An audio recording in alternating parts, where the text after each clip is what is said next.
Everyone wants to get the most bang for their buck when they're working out, right? Most people like to get in and out of the gym as quickly as they can or finish their home workout as fast as possible, but ensuring that it is highly effective. Today I'm going to show you one of the most popular full body workouts, the most common mistakes associated with it, the progression of the exercise, and how to properly perform it. Squats are one of the most popular exercises performed by all exercise enthusiasts and athletes alike, but it is also the most commonly improperly performed exercise. First, I'll go over the muscles that are being used during this exercise. So first is going to be your quadriceps, or the front of your thigh, the adductors, which are on your inner thigh and they help bring your legs together, and then your gluteus maximus, which is your butt. In addition to the primary muscles that I just mentioned, it's also going to work muscles isometrically, which basically that just means those are your support muscles that are helping the primary muscles in the exercise.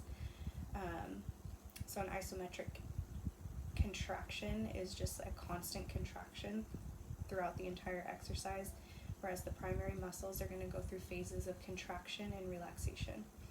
So the supporting muscles, the isometric muscles that are being used, are going to be your gastrocnemius muscles, which are your calves, your erector spinae, which is the muscles that run down the spine, your abdominals,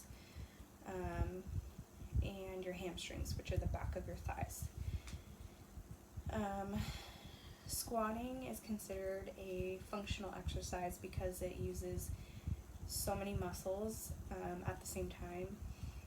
In addition, it mimics a lot of functional activities that we perform every day just in regular life, like sitting down and standing up, walking up and down stairs, and walking, running, anything like that.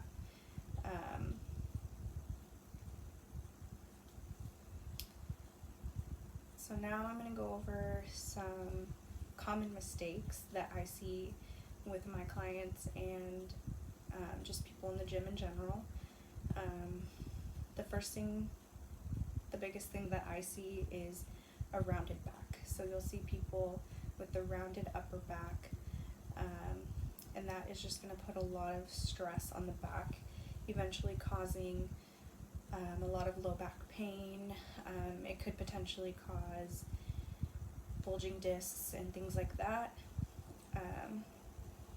In addition to that, another big thing that I see is improper placement of the knee. So I see people letting their knee surpass their toe, and letting their knees not follow the direction of their toes. So for your squat, you want to make sure that your knees, wherever your toes are pointing, that's where the direction that your knees are pointing when you're squatting down. Both of these are just going to put a lot of stress on the knee. It can cause damage to the ligaments and tendons in the knee, and just cause chronic knee pain over time. In addition to those, I see people letting their heels come up off the floor while they're performing the squat. This will also eventually cause knee and back pain, especially if you're using heavier weight. The last thing that I wanted to mention is overflexing your torso. So a lot of people, when they come back up at the top of the squat movement, they really push their hips forward and squeeze their glutes really hard, and that can also cause a lot of damage over time to the lower back, just causing chronic pain and potentially bulging discs. So now I wanted to go over the correct form. So for the correct form, you just want to make sure that your feet are hips or shoulder width apart. Your toes are pointed forward, and you want to push your hips back like you're sitting in a chair. You want to try to get at or below a 90-degree angle, and then once you hit that 90 degree, you're going to push back up like you're standing up, and you want to make sure you push all your weight back onto your heels. Next, I want to go over the progression of the squat. So typically when I get a new client, I would have them do squats as a sit to stand. So I would essentially have them sit down in a chair or on a bench and stand up, just body weight. And then from there, I could add in some dumbbells. So a weighted sit to stand. Then we would progress into a body weight squat. So no chair, no bench, just performing a squat strictly with the body weight. And then to take things up a little, I would have them perform a squat on the Smith machine, which is essentially a machine that has a fixed barbell on a machine. So it basically takes away the instability of the movement, and it helps people work on their squat without having the added factor of stability. From there, if you don't have a squat machine and you're performing exercises at home, you can use a yoga ball or any kind of like soccer ball, basketball, anything like that. You want to put it behind your upper back and lean against the wall with your feet forward, and then you squat down just like you would on a Smith machine. From there, I would have my client use dumbbells or kettlebells, just holding them at the side or up here. From there, then I would have them perform a barbell box squat, which is essentially just the sit to stand squat, but performed with weight. After that, take the box away and they can perform the barbell back squat. So I'm going to go over how to perform a squat.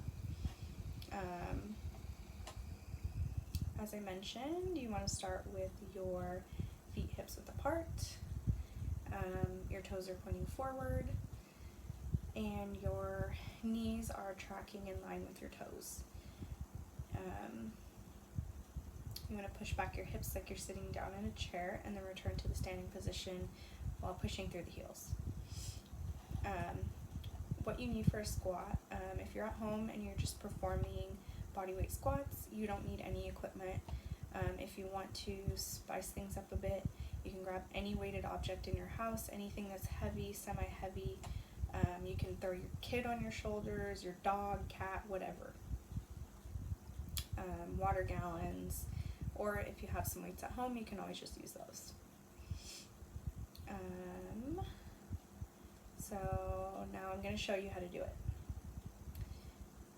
So you want to make sure first you grab your equipment that you're going to be using, but today I'm just going to show you how to do the body weight squat. You're going to place your feet hips width apart, and then you're going to push your hips back like you're sitting down in a chair. You're going to reach a 90-degree angle, push back up through your heels, and stand up. So again, you want to keep your feet hips width apart, push your hips back like you're sitting down in a chair, make sure your back's not rounding, it's nice and flat. You're going to push back up once you reach that 90-degree angle, and that is how you perform a squat. So things you want to watch out for You want to watch out for that rounded back. Make sure your shoulders are not slouching forward. I always tell my clients to keep your shoulders back and your chest up. You want to make sure your knees are not going in or out, they're staying in line with your toes, and you're not leaning too far back.